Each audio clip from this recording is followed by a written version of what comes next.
They call it the Game of Kings, but they forget that the board is a graveyard. 64 squares, 32 pieces, a trillion possibilities, and yet, for me, the air has run out. My name is Alexandra Vance, and for 5 years, I have been the undisputed world champion. They call me the Ice Queen. They say my blood is liquid nitrogen, and my brain is a supercomputer housed in a silk-lined skull. I have beaten the best. I have dismantled grandmasters, until they wept in the silent halls of Reykjavik and Dubai. I have looked across the board and seen nothing but fear, calculations, and the inevitable end. Success is a special kind of suffocation. When you reach the summit, the oxygen is thin, and the view is always the same. I had lost the taste for the win. The wooden pieces felt like dead weight in my hands. The click of the clock was a countdown to a life of hollow repetitions. That is why I walked. It was a Tuesday in late October. The sky over the city was the color of a bruised plum, heavy with the promise of a cold rain that never quite falls. I traded my tailored suits for a heavy, midnight blue wool coat. I pulled the collar up high, shielding my face from the biting wind, and the cameras I imagined were lurking behind every corner. I stepped out of the penthouse, out of the life of luxury and logic, and into the dying leaves of Washington Square Park. The park is where the ghosts of the game live. Here, there are no hushed whispers or mahogany tables.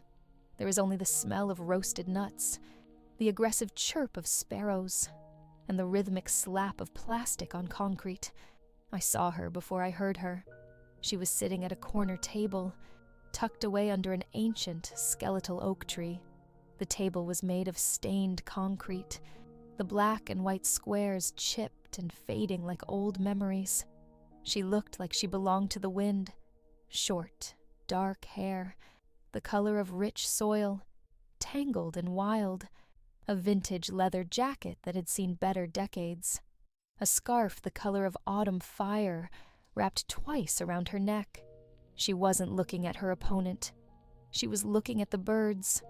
Her fingers, long and restless, were twirling a captured black knight with a fluidity that made my breath catch.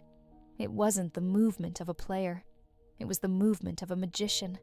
"Next," she said. Her voice was low, a casual rasp that cut through the city noise.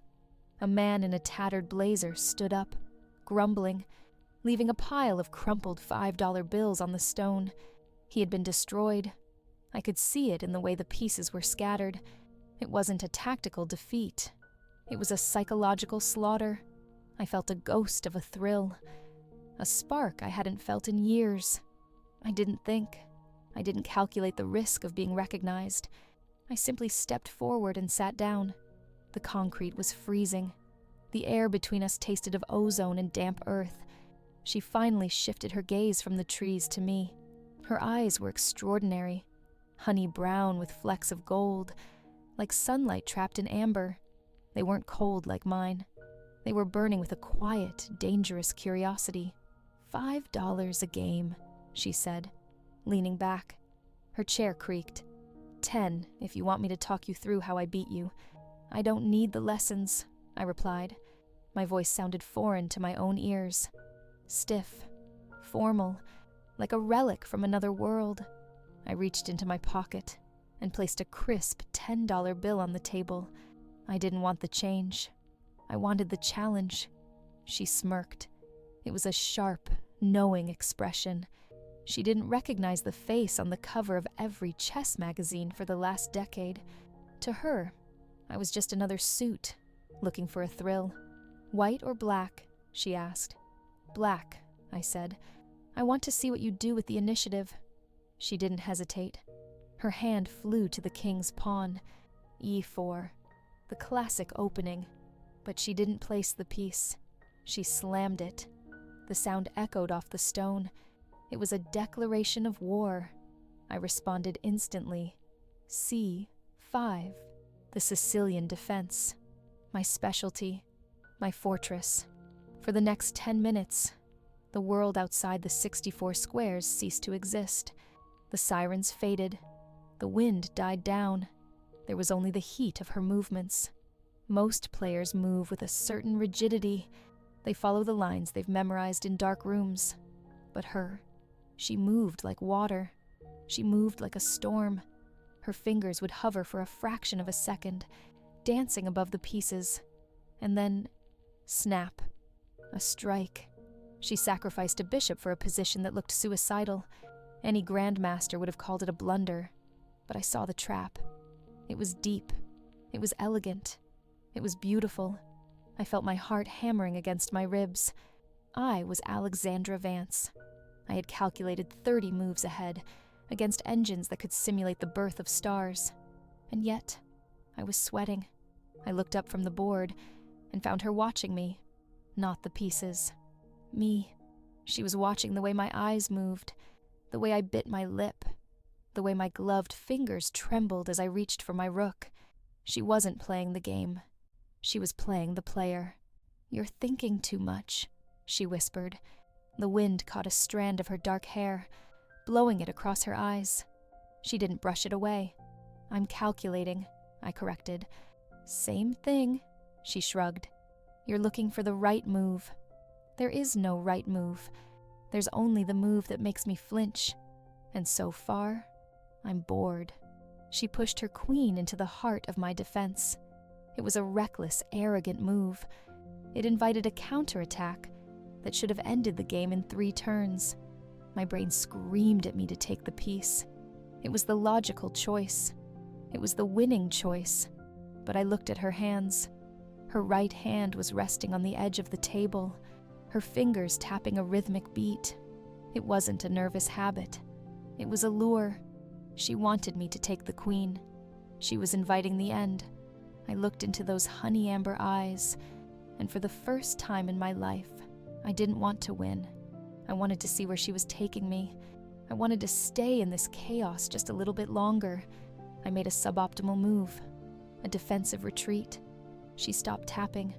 A slow, genuine smile spread across her face, showing a hint of a dimple I hadn't noticed. "Oh," she breathed, "so you do have a pulse under that expensive coat." The game intensified. It became a dance of shadows. We were no longer playing chess. We were sharing a secret. Every piece taken felt like a confession. Every check felt like a question. I found myself mesmerized by her wrists, the way they flicked when she captured a pawn, the way she tucked her hair behind an ear when she was deep in thought. There was an honesty in her play that made my world of grand galas and trophies feel like a plastic imitation.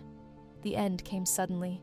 A night fork I hadn't seen, because I was too busy watching the way the light hit her cheekbones. "Checkmate," she said softly. I stared at the board. I had lost. I, Alexandra Vance, had lost to a girl in a park for $5, and I felt more alive than I had in years. The silence that followed the word checkmate was deafening. It wasn't the clinical silence of a tournament hall where the clocks stop and the officials nod. This was a heavy, organic silence, filled with the smell of damp pavement and the distant rumble of the subway beneath our feet. I looked down at my king, toppled over on the fading white square, looking like a fallen soldier in a war that had no meaning until 20 minutes ago. "You lost," she said. It wasn't a taunt. It was a simple observation, as if she were telling me it had started to drizzle. "I did," I replied. My voice was a ghost, a thin wire of sound. I felt a strange heat rising to my neck. Not the heat of embarrassment, but the heat of a fever breaking. I had forgotten what it felt like to be outplayed. I had forgotten the sting of a surprise. She reached out, her long, nimble fingers gathering the wooden pieces. Her movements were rhythmic, almost hypnotic. "You let me have it," she murmured, not looking up. Halfway through, you stopped playing the board and started playing the ghost. You saw the winning line, didn't you? The rook sacrifice on H-file. You had me. I stayed silent. How could I explain to this stranger that her hands were more interesting than the victory, that the way her thumb brushed against the wood of the queen was a variable my equations couldn't handle. "I'm Mira," she said, finally looking up. She didn't offer a hand to shake. She offered a challenge. She picked up a white pawn and a black pawn, hid them behind her back, and then presented 2 closed fists to me. "Double or nothing? Or are you too busy running back to whatever high-rise you crawled out of?" "My name is Alex," I said, omitting the surname that would bring the world crashing back into the park. I pointed to her right hand. She opened it. The white pawn sat in her palm. "White gets the first move, Alex. Let's see if you can handle the pressure of leading for once." The second game was different. If the first was an introduction, the second was a deep, invasive surgery. Now that the initial shock had passed, I tried to reclaim my discipline. I moved with the precision that had earned me my titles. I built a wall of steel, a pawn structure that was theoretically unbreakable. But Mira didn't play theory. She played instinct. She sat hunched over the table, her chin resting in the palm of her hand, her dark, wolf-cut hair falling forward like a curtain every time I made a move that had been vetted by the strongest AI engines in the world. She would let out a tiny, soft scoff. It wasn't an insult. It was a sigh of pity. "You're doing it again," she whispered, her honey brown eyes locking onto mine. "You're trying to solve me. I'm not a puzzle, Alex. I'm a person. And right now, your person is terrified of making a mistake." "Precision isn't fear," I countered, my fingers tightening around a bishop. "In this park, it is," she shot back. "You're playing like you have something to lose. I have nothing but these $5 and the time it takes for the sun to go down. That makes me more dangerous than you'll ever be." She launched an attack that defied all logic.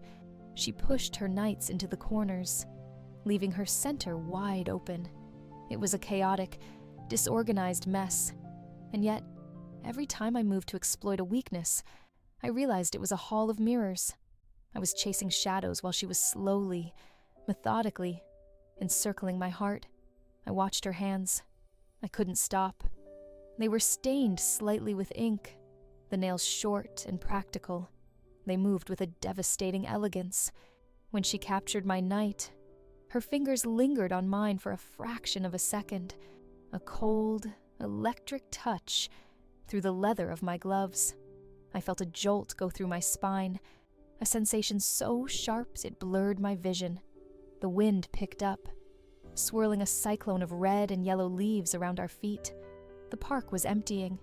The other hustlers were packing up their boards, sensing the coming rain.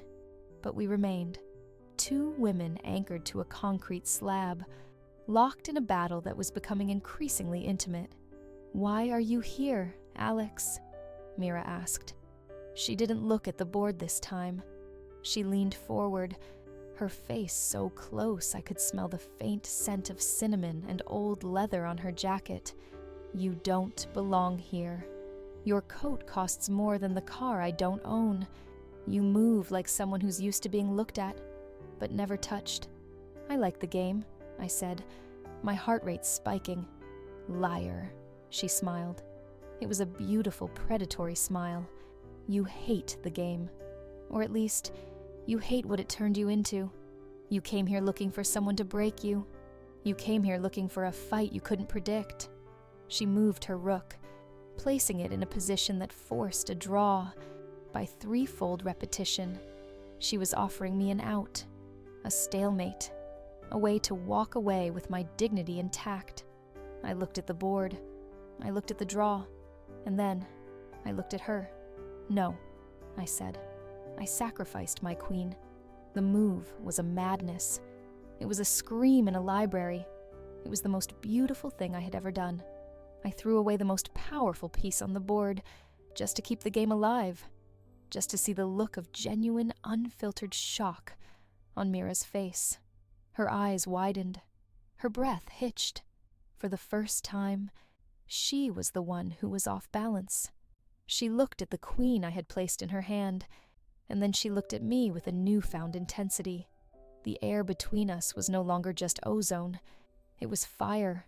"You're insane," she whispered, her voice thick with something that sounded like admiration. "I'm playing the player," I replied, throwing her own words back at her. The game spiraled into a fever dream. We were moving pieces almost at random, responding to the rhythm of our breathing rather than the logic of the squares. We were no longer playing chess. We were communicating in a language that didn't have words for win or loss. We were talking about loneliness, about the weight of expectations, about the terrifying thrill of finally being seen by someone who didn't care about the crown on your head. A drop of rain hit the board, darkening the wood of a pawn, then another. The sky finally broke. The plum-colored clouds let loose a cold, stinging deluge. "We have to go," Mira said, standing up abruptly. Her leather jacket was already slick with water. "The game isn't finished," I protested, standing as well. I didn't care about the rain. I didn't care about my coat.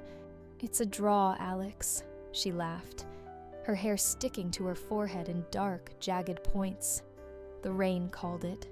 But I think you knew that the moment you gave me your queen." She started packing her pieces into a battered wooden box. I felt a sudden, sharp pang of panic. If she walked away now, I would go back to the penthouse. I would go back to the silence. I would go back to being a machine.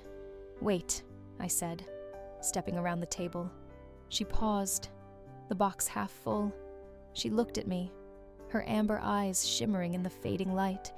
"Same time tomorrow, Ice Queen? Or was once enough for you?" "I'm not finished with you," I said, the words coming out more honest than I intended. Mira stepped closer.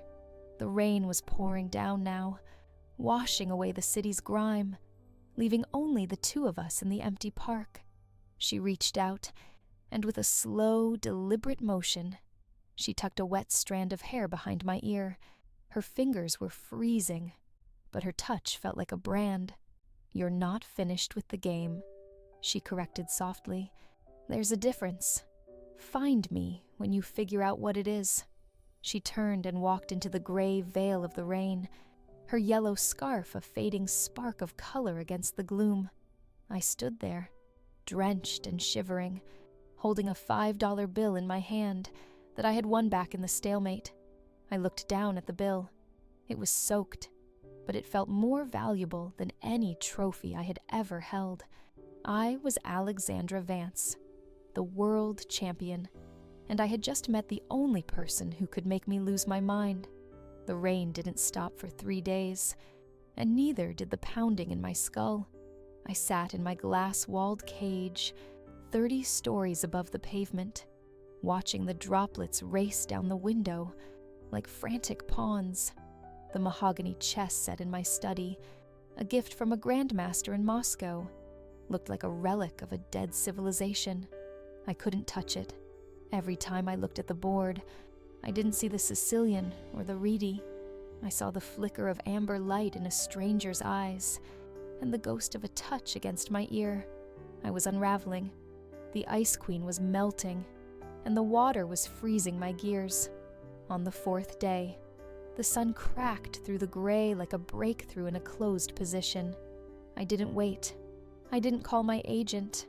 I didn't check the rankings. I put on the same midnight blue coat and ran. The park was a graveyard of soggy leaves and long shadows. The concrete tables were damp, reflecting the pale October sun. And there she was. Same spot. Same defiant posture. But she wasn't playing. She was sitting with her boots up on the table, staring at the sky. "You're late, Alex," Mira said, without turning her head. "I thought maybe the rain had washed you back to your palace." "I had things to settle," I replied, my voice sounding raw. I sat across from her. I didn't reach for the money. I reached for the box of pieces. "No money today?" Mira asked, lowering her legs. She looked tired. There were dark circles under her eyes, but her gaze was as sharp as a razor. "What are we playing for, then?" Pride? Secrets? Or just to see who blinks first? Everything, I said. It was a confession. We set up the board in a silence that felt like a drawn bowstring. This wasn't a hustle. This wasn't a game for onlookers. The air around us was thick, heavy with the unspoken words of the last few days. I moved my king's pawn. E4. Classic, she whispered, her fingers hovering over her knight. But you're trembling. It's cold, I lied. It's not the cold, she countered, moving her knight to f6. It's the realization that you've finally met a variable you can't predict. You've spent your life winning because you knew every outcome. But with me, you don't even know your own name anymore, do you? She was right. The board began to blur. The wooden pieces felt like extensions of our nerves. When she took a pawn, I felt it in my marrow. When I threatened her bishop, I saw her pulse jump in the hollow of her throat. We weren't playing chess. We were conducting a psychological autopsy. Why do you play, Mira? I asked, my voice barely a whisper. To survive, she said, slamming a rook down. Not just for the $5. To feel like I'm taking something back from a world that doesn't see me. You play to be seen. I play to be felt. She reached across the board to adjust her queen. Her wrist brushed against mine, unintentionally this time, but the contact lingered. I didn't pull away. Neither did she. For a heartbeat, the 64 squares were gone. There was only the heat of her skin and the scent of rain-soaked leather. I know who you are, Mira said suddenly. Her eyes locked onto mine, burning with a frightening intensity. I saw a newspaper in the trash. Alexandra Vance, the genius, the champion, the girl who has everything. I felt the blood drain from my face. The mask was gone. The secret was out. And I think it's the saddest thing I've ever seen, she said softly. She stood up.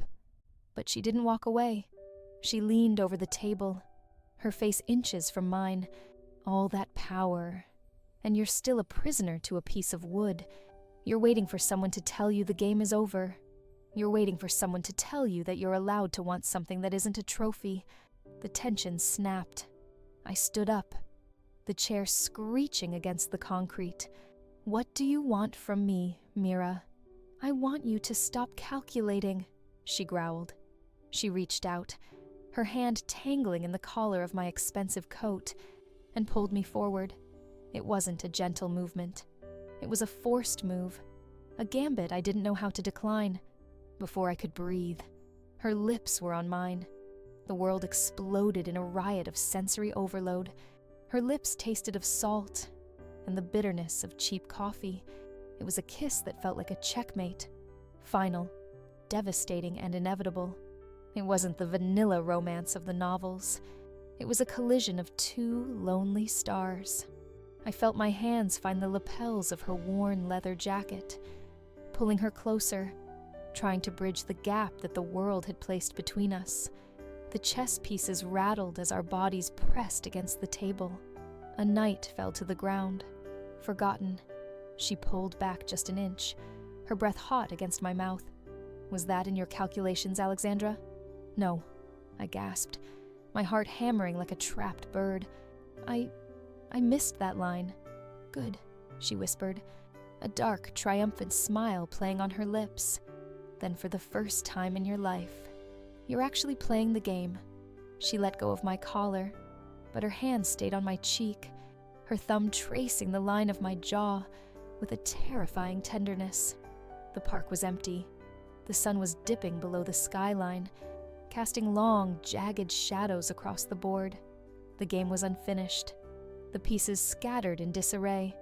Come with me, she said. It wasn't an invitation. It was a move that demanded a response. Where? To the place where the kings and queens don't matter, she said. To the real world.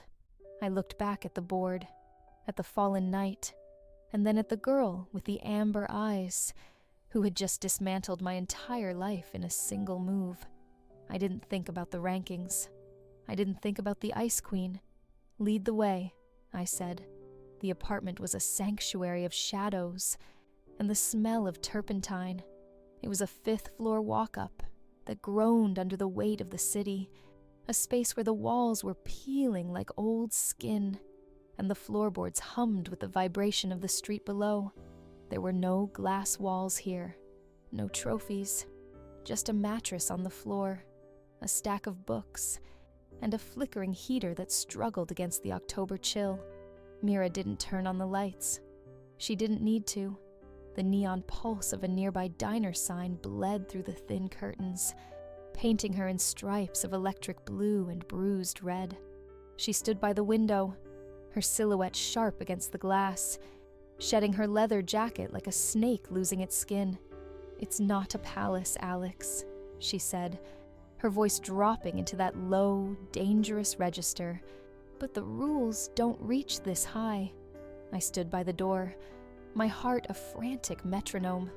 I felt exposed in my midnight blue coat, a piece of high-fashion wreckage. I looked at her, at the way her shoulders moved as she breathed, at the messy tangle of her dark hair.